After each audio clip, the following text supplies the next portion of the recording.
Yeah. My name is Marlene Forte, and I get to play Carmen Ramos on the new TNT Dallas.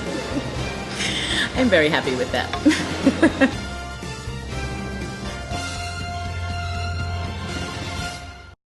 What attracted me to the role was how well it was written. Again, at first, we'll go into that a little bit. At first, I was like, really, the maid? But I picked up this script, and I just, of course I knew these people because I grew up watching them, but I knew Carmen. I just knew her. I could hear her. The words, again, just, they fell out of my tongue onto Cynthia. I mean, I was like, oh, I know this person. And the sweetest and best thing that's happened to me so far of this whole thing, besides meeting Larry Hagman, is at the day that we did the read-through. So I go in there at the end of, after they saw everybody, because it was almost the end of pilot season, and I was like, okay, obviously they don't want to see me for this. I went in there, I booked it, and we do the first reading at the studio, and I sit down, and Cynthia comes up to me, and she says, save a seat next to me. And I said, oh, cool, the Cuban contingency. And I save a seat, and she comes up to me, and she says, do you know how many people we saw for this? And I was like, I heard, because I couldn't get seen. And she said, I think she said to me what she said about everyone else. Everyone that walked in the room, they knew. And there's Josh, and then she said, when you walked out, I said, and that's Carmen, finally. So I'm going to carry that with me. Now, obviously, you talked about reservations playing the role at first. Did you have any? Not when I read it.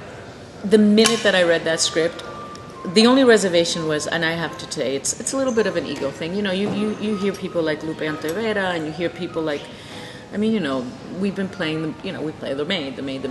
Again, I have no problems playing the maid as long as we get a shot to play other things. And that's so beautifully peppered in this show that, listen, it took me a long time to actually read it because of my preconceptions and my ego. And when I read it, I put it down, and there was no doubt that I was not going to be in this show. That was my role. What happened to poor old Teresa? Did she burn the chili and get fired? I have her in the basement. She's tied up. With Raoul. It's like American Horror Story. Exactly. I don't know what happened to Teresa. I'm sticking to I like your story.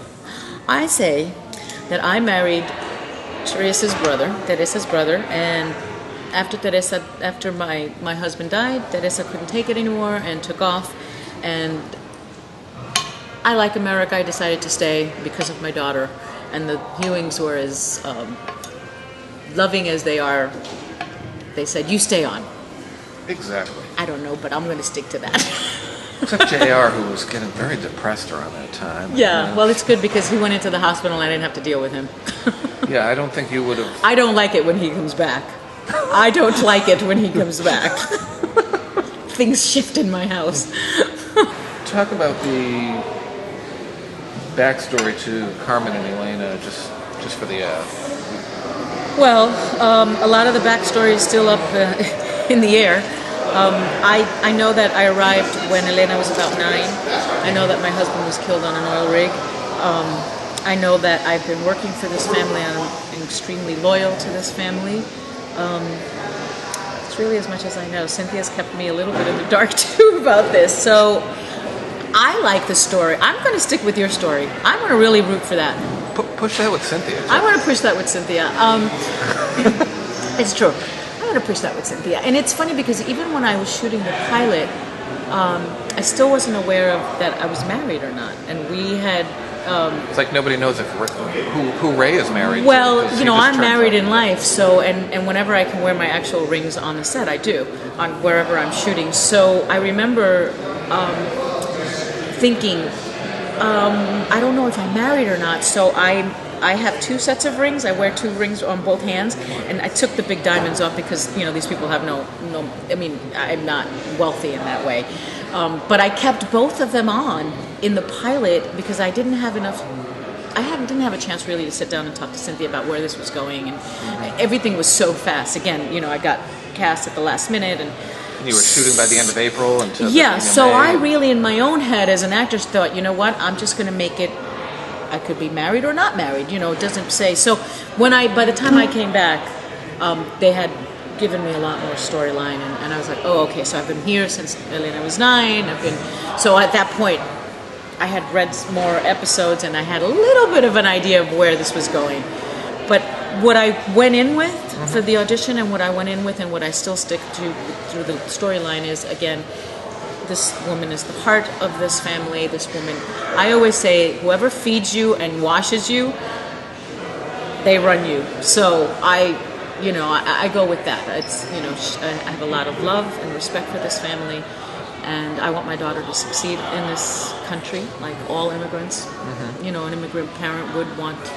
And I make it a point that she's. Weren't we all immigrants at one point? At some point, but I'm very, you know, Carmen is a very strong immigrant. And even in the pilot, there was a moment, I don't remember now if it stayed in, where she comes to help me, and I say, no, you don't work here.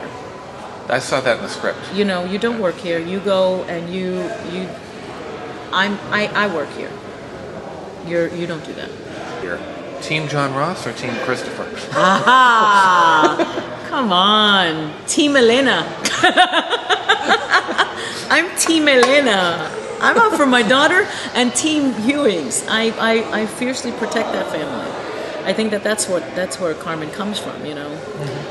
And it's funny how they'll battle each other, but as soon as the outside world attacks them, they band together and put all those differences. Yeah. Which is my conflict, Carmen's conflict, even Marlene when I play it with the character of Josh, because I feel like I've seen this young man grow up too. And even though I prefer Christopher for my daughter, it's not like I don't love this young man.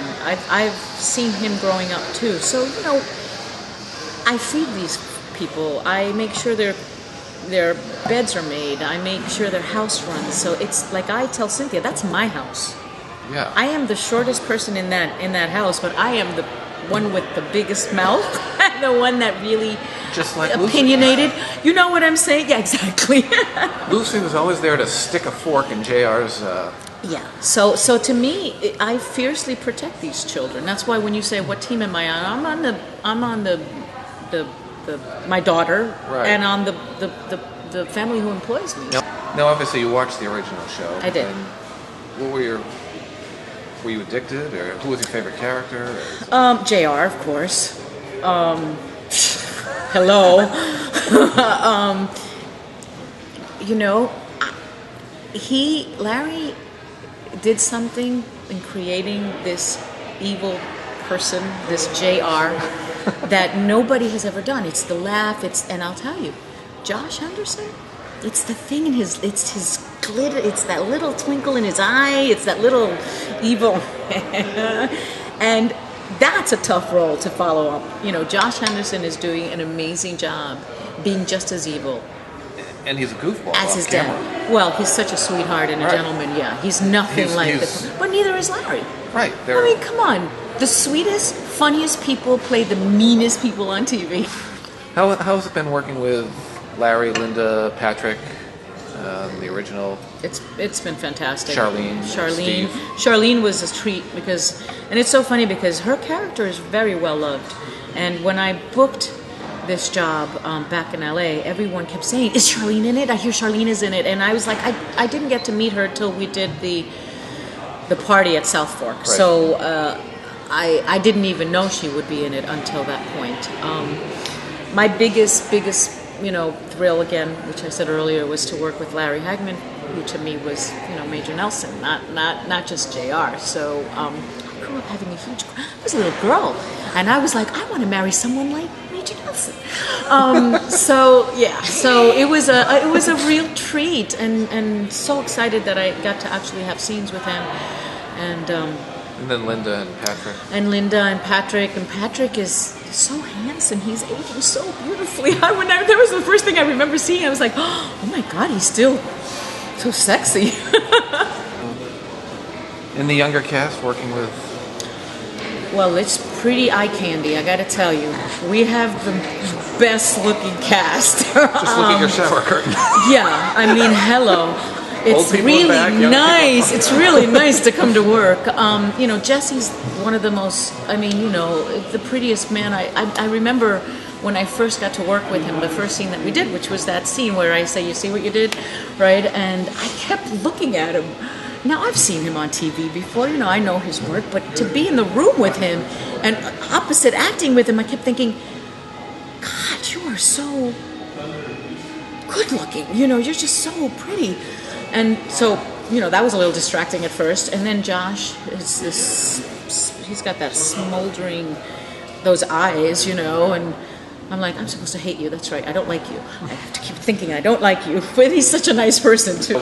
Working with Cynthia, talk about Cynthia, just her, what she's brought to this whole project. Well, I think not Michael only... Robin. Yeah, not only to the... You know, I think...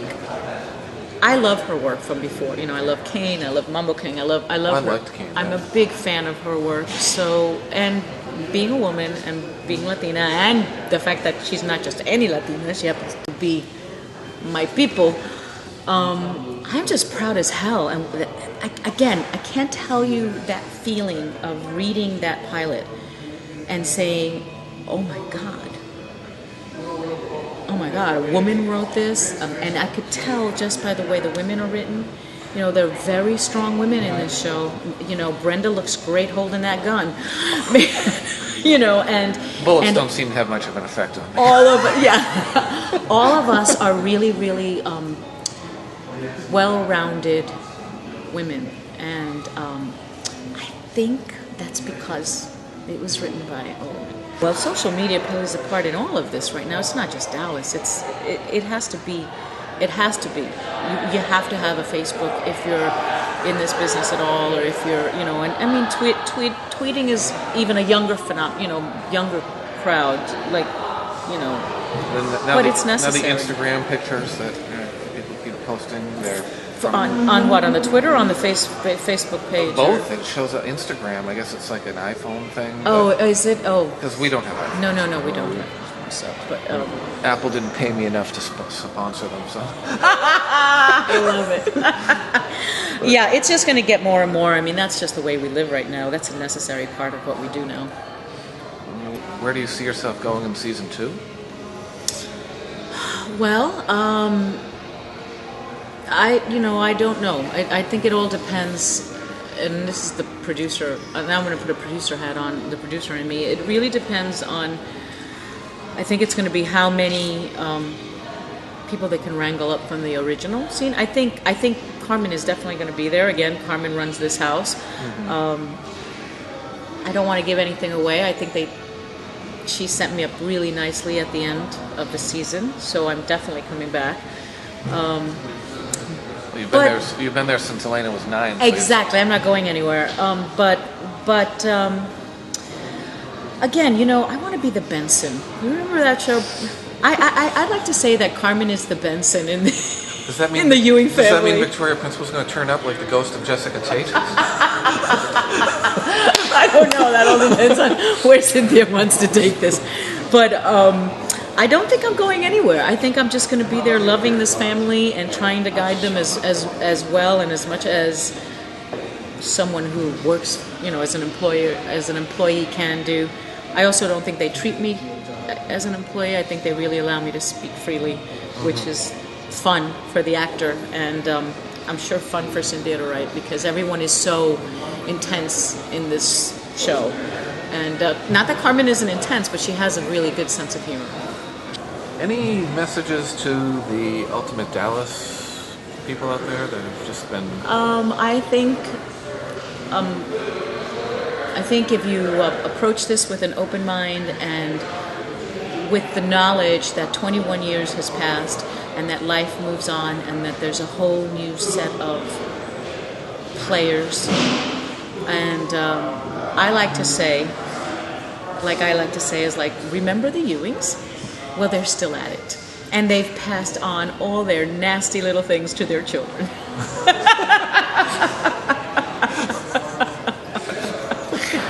That's what I'll say to them.